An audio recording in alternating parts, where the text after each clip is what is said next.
পাড়ার ক্রিকেটে ব্যাটিং শেষে ফিল্ডিং করতে কারই বা মন চায়। এবার ভাবুন তো, ঠিক এমন এক নিয়ম যদি ঢুকে পড়ে পেশাদার ক্রিকেটে, তখন খেলাটা কেমন হতো? নিঃসন্দেহে ক্রিকেট প্রেমীদের জন্য সেটা হতো দারুণ সুখবর। সেই কল্পনাকেই বাস্তবে রূপ দিতে হাজির অস্ট্রেলিয়ার বিগ ব্যাশ লিগ। আগামী আসরে প্রথমবারের মতো দেখা যেতে পারে ডেজিগনেটেড ব্যাটার ও ফিল্ডার ধারণা, যা মূলত নেওয়া হয়েছে বেসবল থেকে অনুপ্রাণিত হয়েই।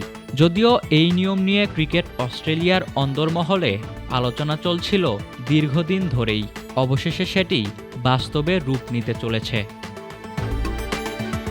নতুন এই নিয়মে কোনো দল চাইলে একাদশের বাইরে থাকা একজন বিশেষ খেলোয়াড় বেছে নিতে পারবেন, যিনি শুধু ব্যাটিং করবেন। তবে এই ডেজিগনেটেড ব্যাটার ফিল্ডিং বা বোলিং করতে পারবেন না।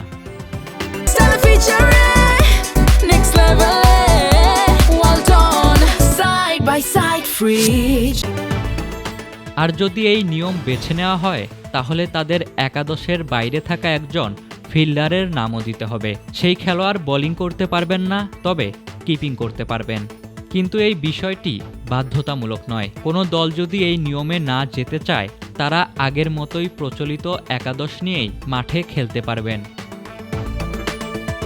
ধারণা করা হচ্ছে এই নিয়ম সবচেয়ে বেশি উপকারে আসতে পারে অভিজ্ঞ ও বয়সী ব্যাটারদের জন্য। ক্রিস লিন কিংবা মিচেল মার্শের মতো তারকাদের কেরিয়ার দীর্ঘায়িত করার সুযোগ তৈরি করতে পারে এই নিয়ম। একই সঙ্গে এই উদ্যোগ ট্রাভিস হেডের মতো বিস্ফোরক ব্যাটারদের নিয়মিত বিগ ব্যাশে খেলার সম্ভাবনাও বাড়িয়ে দিবে নিশ্চিতভাবেই।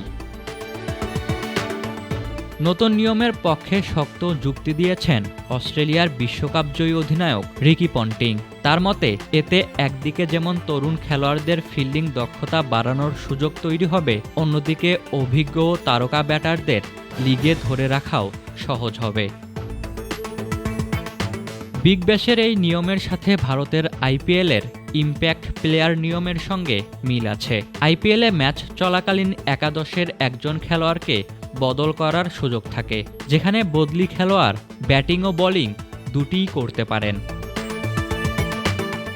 যদিও এর আগেও একাধিক নতুন নিয়ম দিয়ে আলোচনায় আসে বিগ ব্যাশ, তবে তার মাঝে টিকে আছে কেবল পাওয়ার সার্জ নিয়মটি।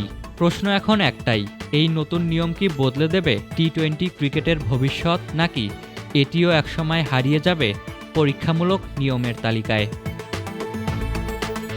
ইশতিয়াক মাহিন, ক্রিক ফ্রেন্জি।